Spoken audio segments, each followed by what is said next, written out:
Welcome to State of the Art Southern Illinois, a podcast by the Marion Cultural and Civic Center. Our guest today is Derek Hamblin, the stage director and music director for Skyline Creek Productions' Hunchback of Notre Dame, opening August 12th here at the Marion Cultural and Civic Center. Listen as we discuss the process of staging a musical within a community theater atmosphere. We dive into every step of the process, from choosing the show all the way to tackling Tech Week.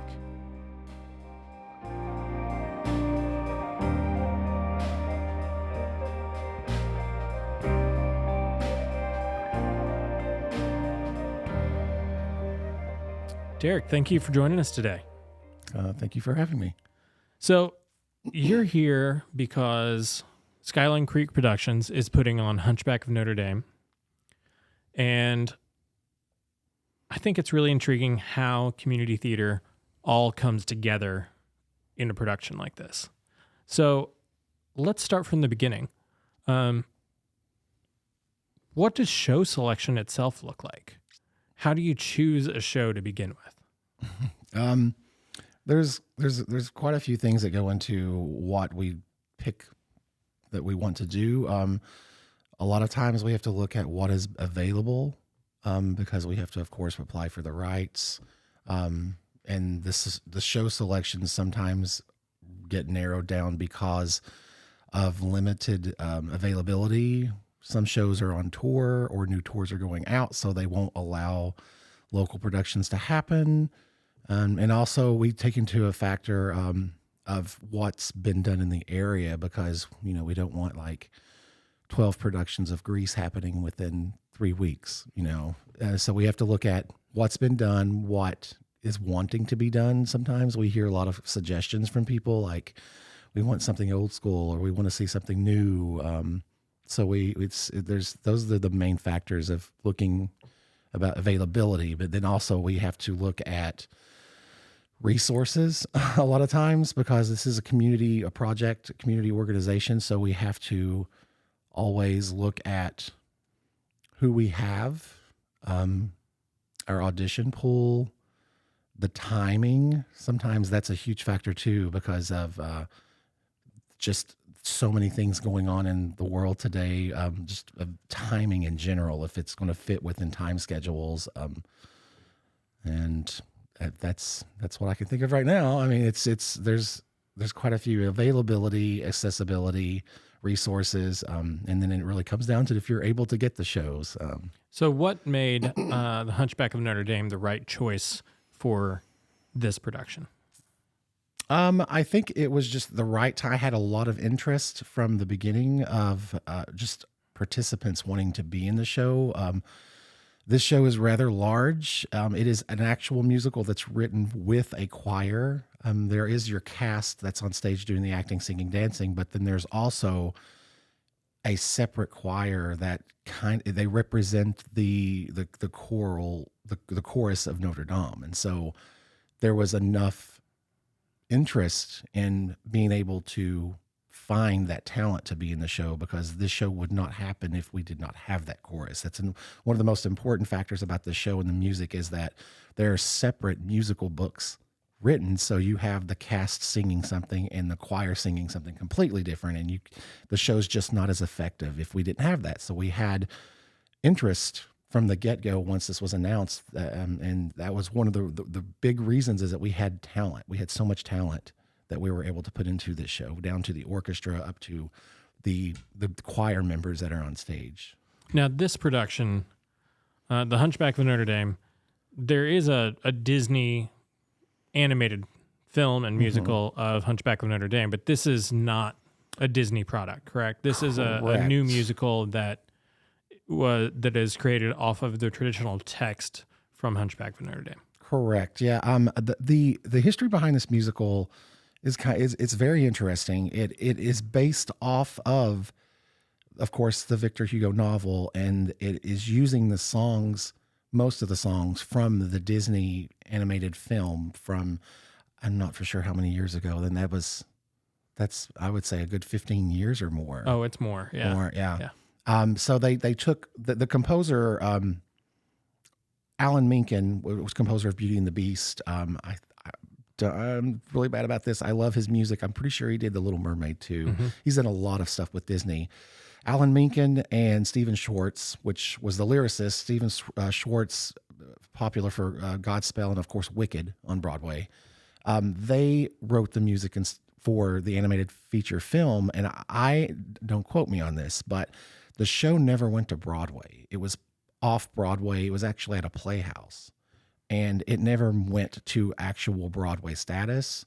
And the billing for the show, it's the Hunchback of Notre Dame, and it's based off of the Disney film and the music from it, but it is not labeled as a Disney show. And I never really knew the exact answer of why, but it's very similar. I mean, you'll hear songs. The theme for the Bells of Notre Dame is in the show. God Help the Outcast is in the show. The song Court of Miracles, which is it always made me think of pirates. That's in the show in the second act. But then there were also songs that were written new for this production. And so it did pull from that storyline. There is a bit of a difference in the ending of the show. The actual stage production is closer to the novel and how the novel ends. But of course, Disney could not. Which is much more tragic. It's very much more tragic, yes. Without ruining the ending of the yes, show. It is a beautiful show. It's one of the, in my opinion, the ending of the show is one of the most beautiful shows. The ending, it's one of the most beautiful endings of any musical theater piece that I've ever seen. And it's closer to the novel. Both visually and with the music. Music, visually, it's touching. And the whole message from the show from beginning to end is very touching. And I think anybody can relate to that, just being an outcast, because everyone's been an outcast at one point. But it is similar to the actual Disney animated film, but there are small differences. To be honest with you, and people are going to be really mad, I've never seen the Disney film. I've seen parts of it. I've never seen it all the way through. And so I remember songs from the Disney film being in this one and how they match up. But then there's songs that are completely not there that are still amazing. Yeah. Okay. Well, I'm really looking forward to seeing it. I walked through rehearsal briefly last night, and visually it looked beautiful. Let's talk about how, before we get to audition process and how you even find the people, how do you structure your creative team for the show that's going to shape what the show looks like, sounds like, feels like? Mm-hmm. This show in particular, usually with Skyline, there are individuals that have worked with Skyline since the beginning that we just kind of pull together and are a creative team. For this one, it was just, there were elements of costuming that I found really good friends of mine, Janet Hart and Hannah Drake, Harrisburg High School music department, and Janet lives in Harrisburg and does all of their costuming, and they were costume extraordinaires. So I reached out to them to ask if they would help with this production, because they had done the production at one point in the past. Skyline normally rented costumes from various rental groups. BroadwayCostumes.com is one of our big places that we go to, and they're always amazing. But we were able to do it locally this year, and I thought it would be fun to get them involved so that I can get more local involvement in this theater production. So we found them. Brandon McGee was the person that's always been doing the sets for many different productions all over Southern Illinois, and I've worked with him forever. So he was the go-to for the design of that, and we just kind of sat down and looked at how we wanted to represent the piece. I mean, it's a story being told by gypsies, and it all centers around, of course, the cathedral. And so visually, we wanted to capture the vastness of Notre Dame, and there's just something about the music, the way the music is composed, and the storytelling aspect of it that makes it sound, and I can't even think of the word that I'm trying to think of right now, but it was just an imagery of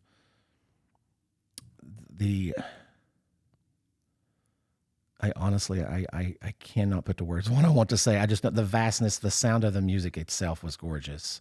You just have to come and see. It's pretty. But he designed the set, and we took inspirations from different things of from Notre Dame to like the archways, using those like the archway cutouts and stuff like that within the set pieces, representing the inside of the cathedral, like the marble checkerboard flooring, trying to put visual aspects of that in there.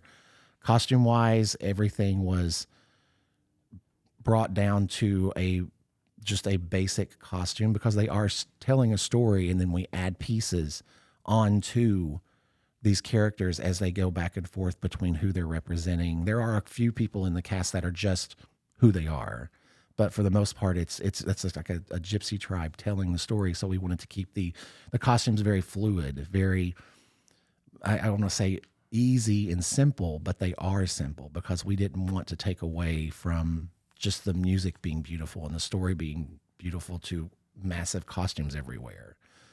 So the crew helped me with that, and they're all local. Awesome. So let's go ahead and talk about how you cast the show. What does the audition process look like? And then what does the evaluation process look like to cast the show after they've auditioned? Okay. Well, of course, we pick the dates. We announce. We try to get that out to as many people as possible with all the information. People can ask questions, and the day arrives. People come, and they, depending on the show, for this one, we did not require anybody to do monologues. We just had them come and sing something in the style of the show. They sang, and we just assessed how they presented themselves, and callbacks were given.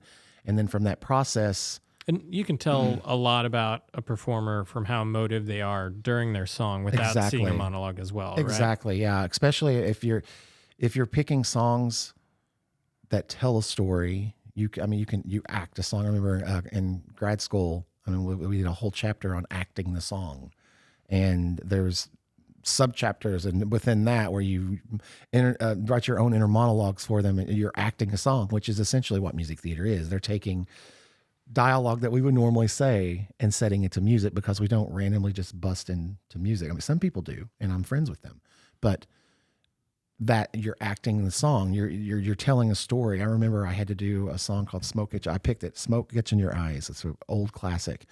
And I had to write an inner monologue and act the inner monologue out, and then turn around and sing the song. But my inner monologue that I wrote out and my actions that I was following had nothing to do with the actual song.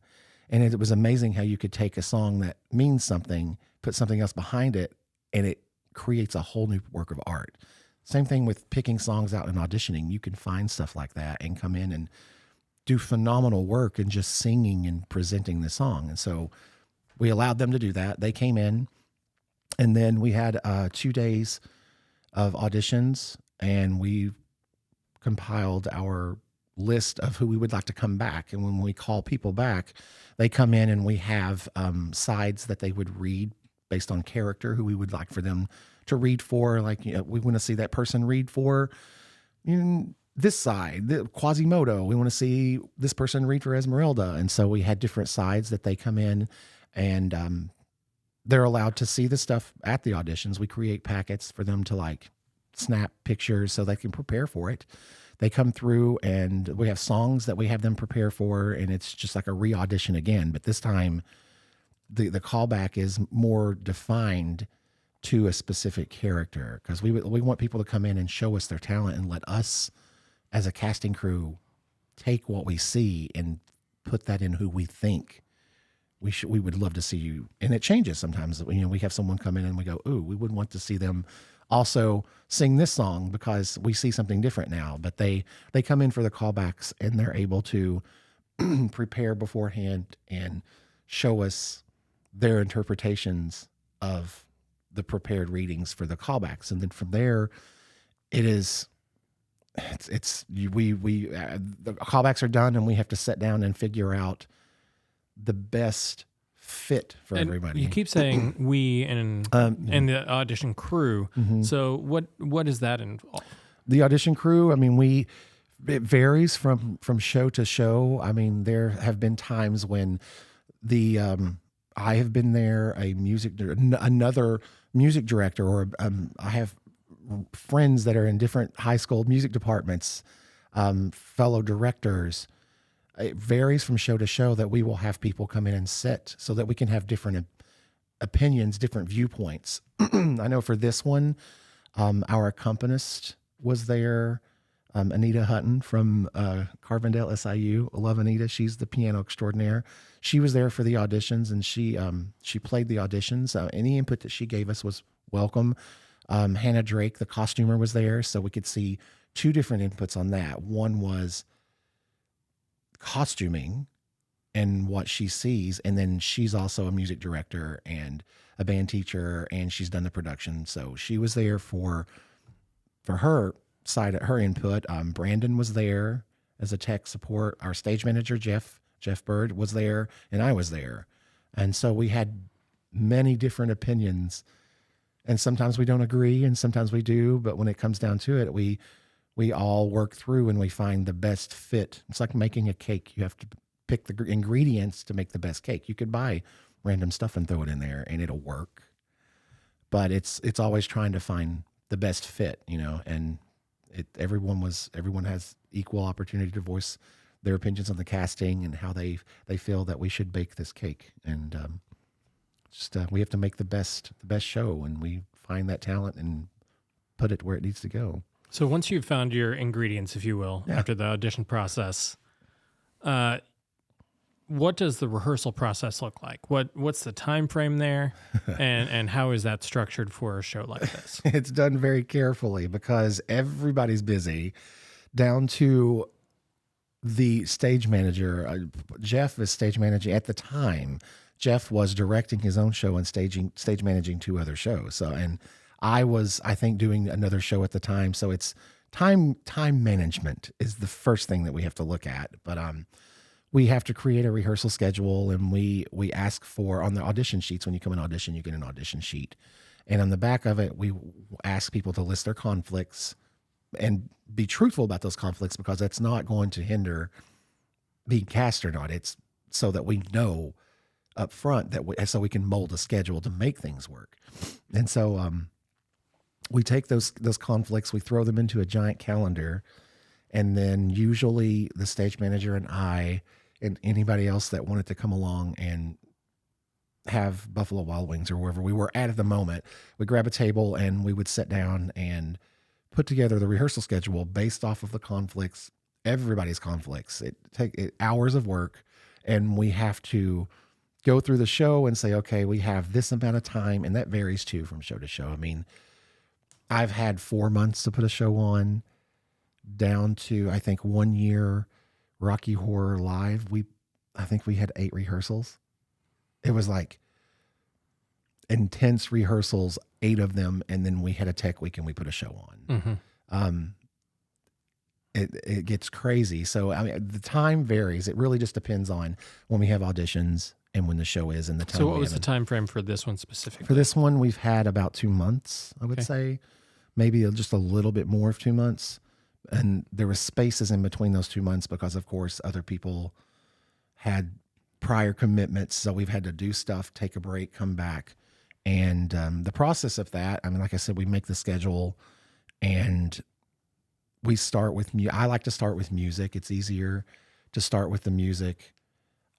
We call ensemble rehearsals where everybody's there. We learn the ensemble numbers, and there's individual times when I have one character come in and we go over their music, and that's more detailed, where we break it up to where we're not wasting people's time. You're coming in at a certain time and rehearsing your song that you know about for 30 minutes. And then 30 minutes later, the next person's in and we're doing a completely different song. And then 30 minutes after that, we've got 3 other people coming in to do a trio. So we figure out time-wise how we make that puzzle work. We rehearse the music, usually in a 2-week period, 2 to 3 weeks. And then after that, blocking starts. And some people block random pieces here and there. For this show in particular, we started from the beginning and started with Act 1, Scene 1. We blocked the entire Act 1 in 1 week. That's a lot, especially with the number of people that's in the show. We did Act 1 in 1 week, Act 2 in another week. And then after that, it was just running sections, having to go back, touch up things, brush ups. And then we start full runs, and then the next thing we know, we're in the theater doing a tech week, and we open the show. So it's a crazy process of trying to organize all of that, especially with larger casts. This cast, I think there's 21 in the cast, plus a choir of 28. Wow. So I was having to do separate rehearsals with the cast, with their blocking, but then we would have specified dates to where we would have everybody come in and rehearse. And I know that we would rehearse at a local church here in Marion, and then we would also rehearse at First Christian in Carbondale, where I'm the music director there. And so we would have certain days where the choir would come in and the cast would come in, and we would sit down, and it was, almost 40 something people singing together, which was actually amazing for a change to have that many voices, that much talent in one room singing this wonderful music and great acoustics too. So it's time it's a lot of time management for this stuff, for the rehearsal stuff. So as you're getting through and you're done with blocking, which blocking is literally figuring out where people are on stage throughout the scenes. You've gotten through all of that, and then you're in the building for your tech week. And with the Marion Cultural and Civic Center, with the schedule here, typically you are just 1 week in the building, and that's what you've got. Yeah. Once you're in here for your tech week, what does that look like? Are you doing full runs all the way through? When does lighting and sound really come into play? And how does all of that work? Okay. For this one, we were lucky enough to be in here a week earlier. Normally, because of the schedule of the performances that are here already, we're able to move in on a Sunday before the week before. And so that Sunday is always bringing in the set for the first time, putting the set up, and then continually working on the set, touch-ups, painting, because we have to work on it as we go, up until Wednesday. Lighting-wise, the designer, Brandon, usually goes to rehearsals and records them, so he gets an idea of where we are on the set with his recording, and then he goes up into his Chamber of Secrets, the booth, and programs the lights based off of that video and based off of his concept of the set, and then we run things and hope that they work, and if not, he's twerking and fixing things. But we were lucky for this production to be in here earlier, so we couldn't move the set in, but we were able to tape out the set on the floor so that we generally knew where the stuff was. And we were able to do full runs, or act one in one night, act two in the other. We were able to do runs like that so that they generally knew in that space, because we were rehearsing in smaller spaces. So when we come in here, I think it's 40 feet wide. And so a little bit more space area in here, so we had to adjust to that, adjust to the new layout of the set. No more chairs in corners to represent staircases and stuff, And so we had the time to adjust for our space. And then we started getting set pieces brought in, rolling pieces benches that we are using. We started to be able to work with those so that we can understand how we move them, because it's easy to say, okay, a person brings on this table and sets it here, versus actually having the table and having to bring it from off stage, on stage, in the right location, in the right time, with the music, not smack somebody with it, not hurt people. It's like, so scene changes are like a choreography all to themselves. Absolutely. I wish we did Legally Blonde many years ago, and I wish that we could have recorded the show from the top so that we could see the people moving, because it was clockwork. People were like setting on the set pieces as they were being moved out, because everything had to fit in the space. And it's the same thing for this show. Like, I would love to record it from the air to just watch people's patterns, because it would just look like they're in mazes and they're running around, and this is here, and pieces are being moved and stuff it would just be really funny. And then speed it up and play that under. It would be really funny. It's just as much choreography as it is actually dancing in the show.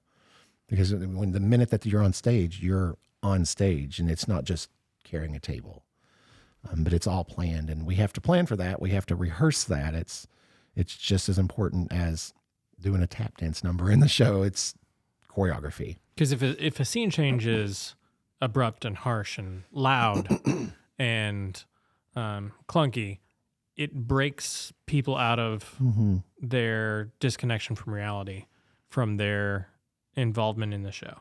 Absolutely. It is a part of the story. Yeah.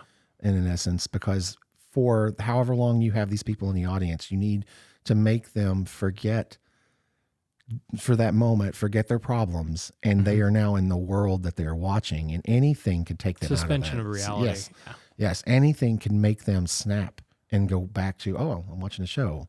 Yeah. And we want to keep them in that world that we've created. For this one, we're telling a story. So the scene changes need to meld, just like you're turning pages into the Victor Hugo novel. You're turning the pages of his novel, and we need those scene changes to flow. And a lot of them do. They dissolve into whatever we're going to now, So we have to choreograph the lighting changes are an enormous part of that suspension of reality, and keeping people engaged during those set changes is the transition of the lighting and how that works with that. Yeah, the lighting is just as important with that, because we have to make sure that it flows just as easily, because the lighting in essence is just like, it is directing your focal points to where we want you to go and watch, because you can be watching this beautiful scene, and when that scene's over, this is going to fade away, and then the lights will be a magical transformation into somewhere over here where you need to watch this now and see that story. I like that you use the word magical, because it's almost like a magician with the misdirection. And I want you to look over here so that this can happen over here, and then all of a sudden here it is. There's that. Yeah. Exactly. And that I was not a lighting person. I've never been a lighting person. I have ideas in my head. I call it magic. And I know, like, when I want to see things happen, and I find myself now going to shows and paying more attention to stuff like that. Hamilton at the Fox, the lighting blew my mind. The lighting there is incredible. And just watching things that people can do with lighting now, because I never knew how it was done, but working more in a building that has what we have here, like I understand how things work now, and I see it, and I'm just like, it's absolute. It is magic. They did some revolutionary things lighting wise in Hamilton that,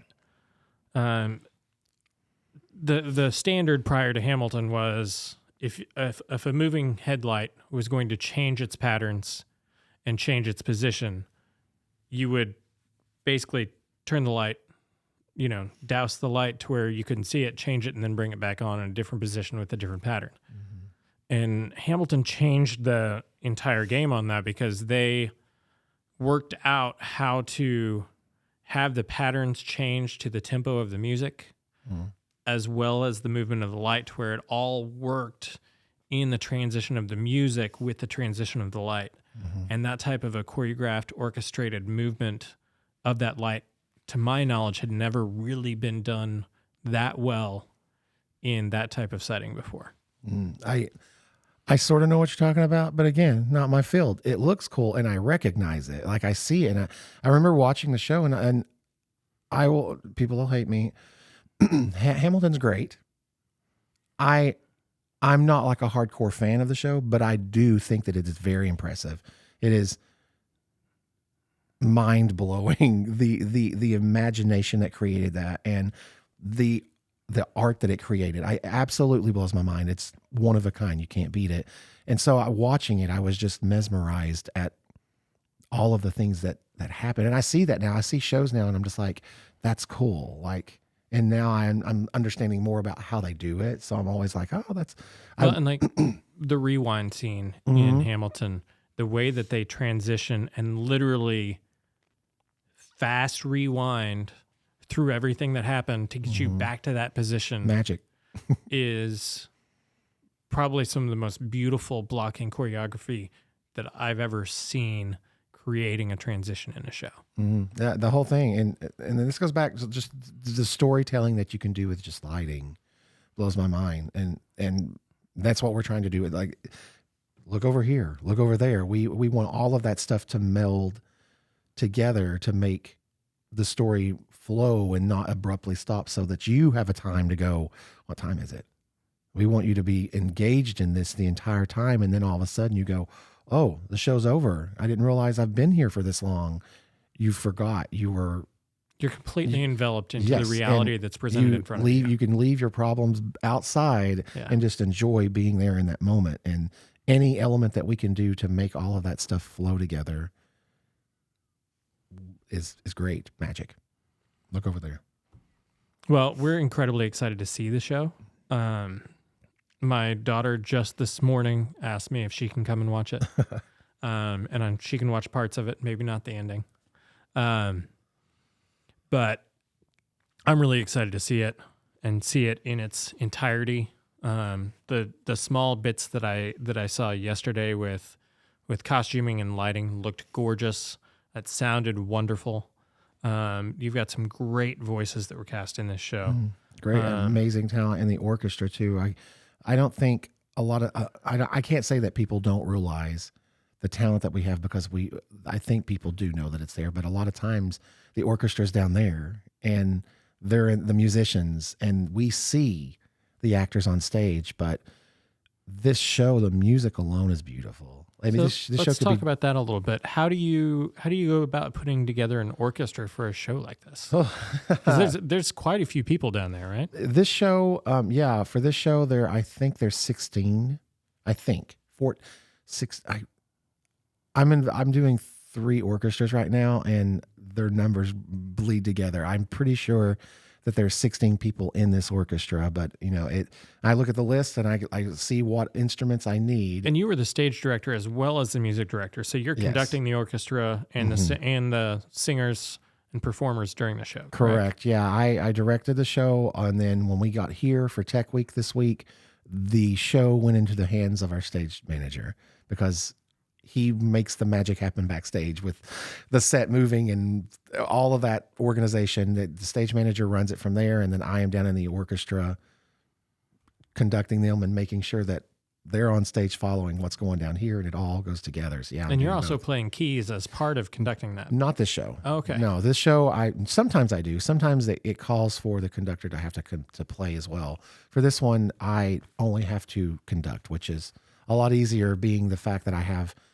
28 choir members and the cast on stage watching me wave a stick and trying to keep them together with an orchestra. I'm not having to play at the same time now. So that's a lot easier. But yeah, I think there's 16 of us, and they're all local. They're all local. And these are instrumentals that I have worked with for many, many years. I just meet them through contacts, through SIU, other shows.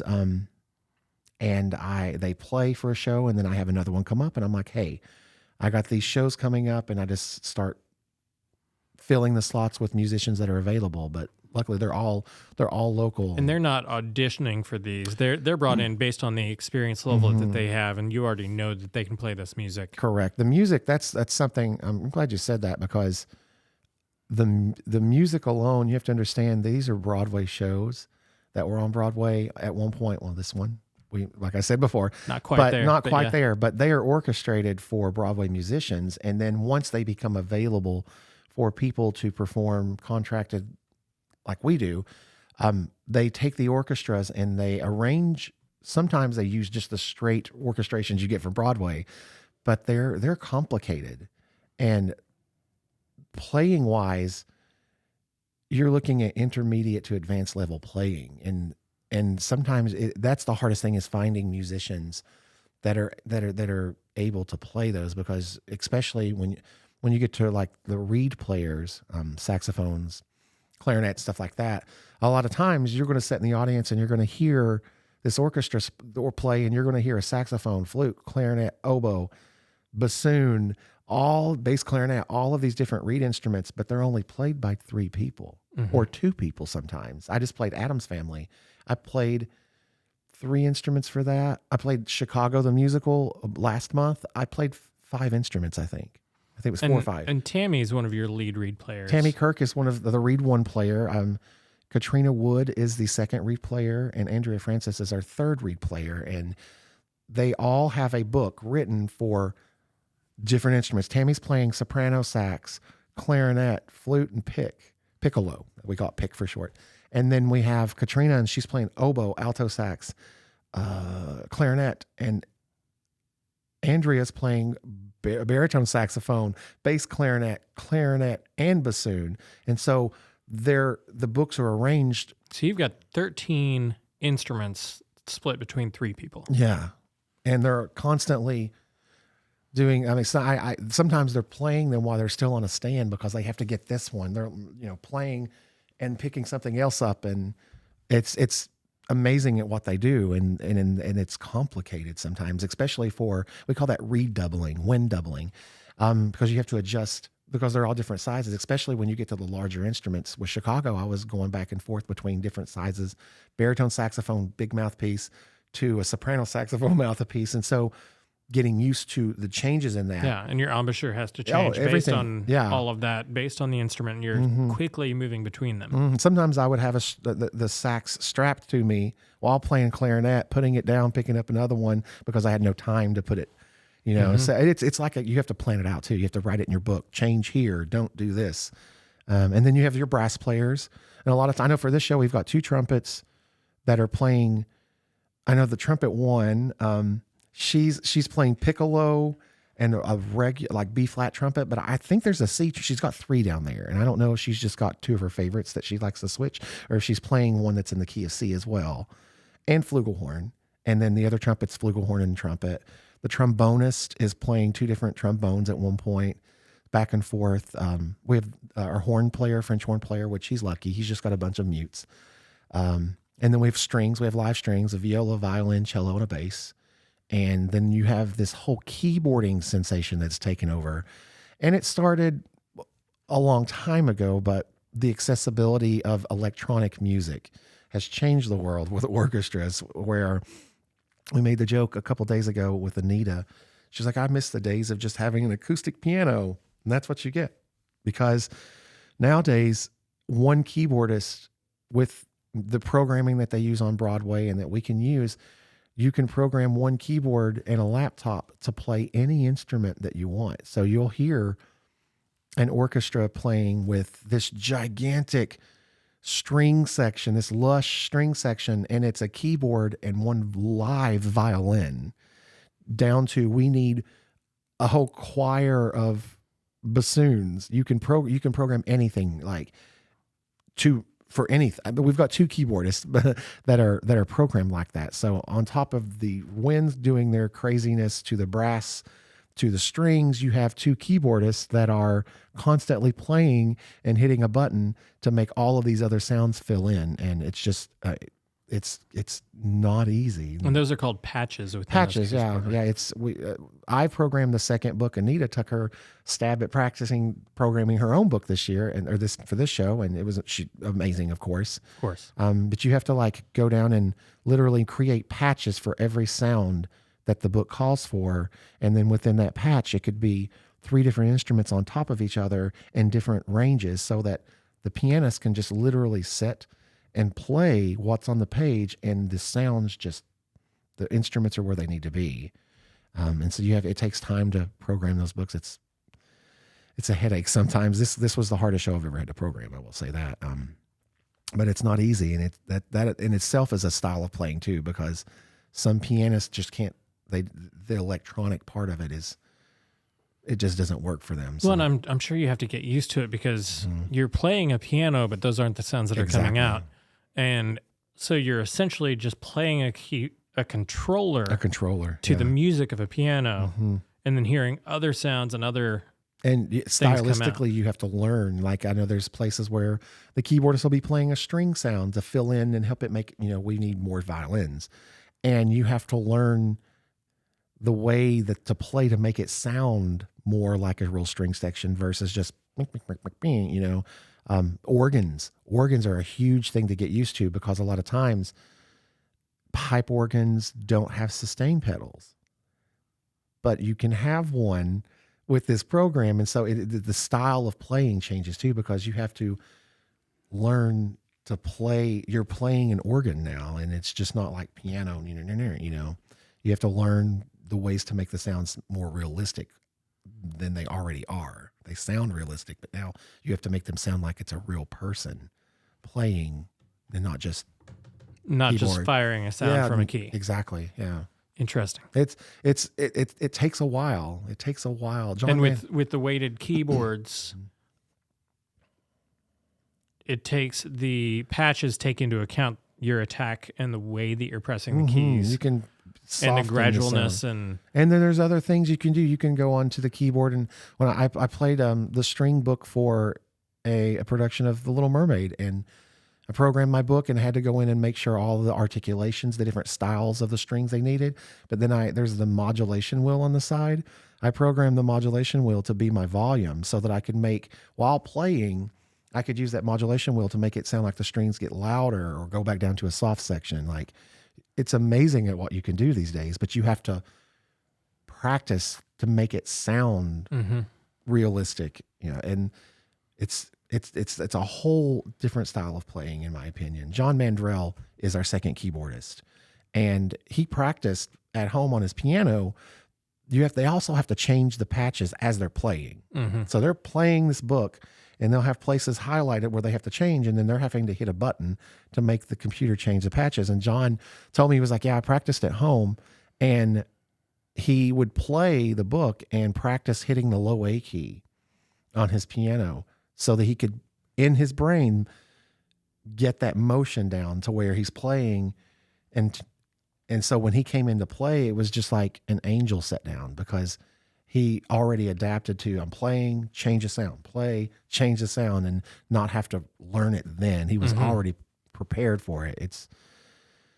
And the books just keep getting harder because they're making orchestras smaller.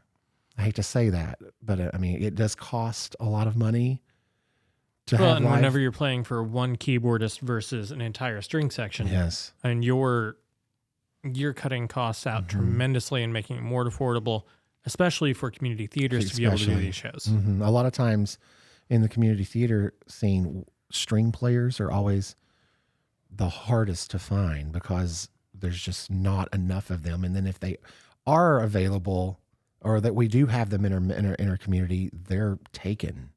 They're always busy. Always busy. And so the accessibility of that keyboard solution does help. It does make the orchestra smaller. Sometimes you have orchestras that are nothing but electronics, and it's just, it's the changing times of technology. You got to love it and you got to hate it, because I want more musicians. I want an orchestra of 30 people. I think it'd be amazing. And it's a beautiful sound when 12 violins and violas and cellos are all there playing together, and you have a full string section. Yeah. Because there's different modulation per player that's all building those layers there. Sound. That you can't get by that keyboard patch. Yeah, it's just a different sound. I love it. I love having live musicians and I love conducting orchestras for musicals. I think they're so much fun. On top of, I love doing all of it, but it's something that I love doing it. There's a Titanic. We're talking about musicians. There's a musical called Titanic. It came out before the movie. And I was introduced to it by just randomly finding the CD in a CD store and bought it, and sat in my car and listened to the entire thing before I even left, because it blew my mind away. It has nothing to do with the movie. One of the composers helped with Jekyll and Hyde, the musical, and the score alone for this show is amazing. I was able to get the score, look at the parts and everything, and it's a show that I would love to do, because it truly is an ensemble show, because there's a cast of 40. Choral music, giant, but the orchestra had like 26 people in it. And that's a lot. And most of those, you're looking at like a string section of like 12. Plus, I think they have 5 reed players, 6 brass, 2 percussion. I mean, it was this, it is a symphony orchestra that they made for this show. And it was on Broadway. That's expensive on Broadway too, for you to hear that giant. I don't think there's been an orchestra that big since Ragtime, in my opinion. And so I just remember just looking at that going, that's amazing. Like, but where can you get those players? And you could get them. It's just the availability, if they're busy. The cost, they're busy. As a musician, they're always finding their next their next performance and their next gig, as we call it. But I love it, and it's amazing. It's amazing technology. So, Derek, we look forward to seeing the show come to life on stage, hearing the amazing orchestra that you put together, listening for those keyboard patches. We probably won't be able to pick them out because the technology is amazing these days. It opens tomorrow, August 12th, plays Friday night, Saturday night, and then Sunday afternoon. Tickets are still available on marioncccc.com. Is there anything in the show that you feel like people need to look for? Just the message. I find shows that have a message. Well, every show has a message, but just looking for the message in the show and relating to it, especially with everything that's going on in the world these days. Just the message of being an outcast and loving one another. And I just think that the overall, the story is beautiful. Listen to the story. Awesome. Thank you for your time today. We appreciate you, and we look forward to this show. Thank you.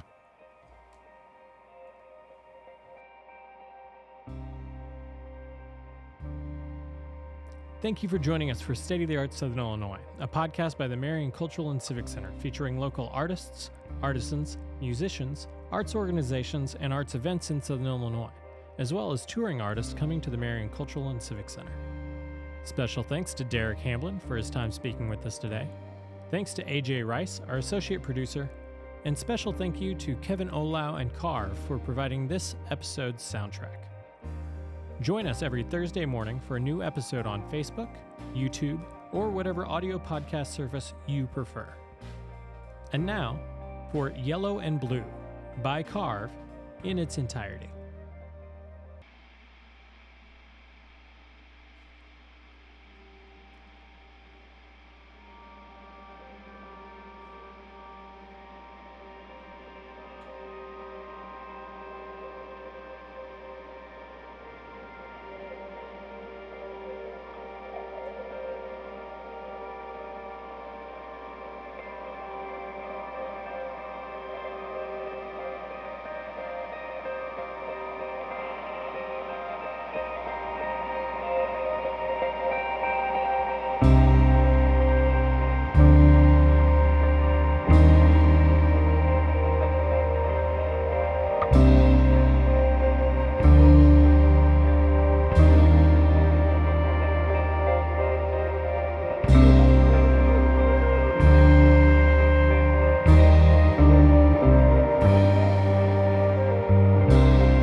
With white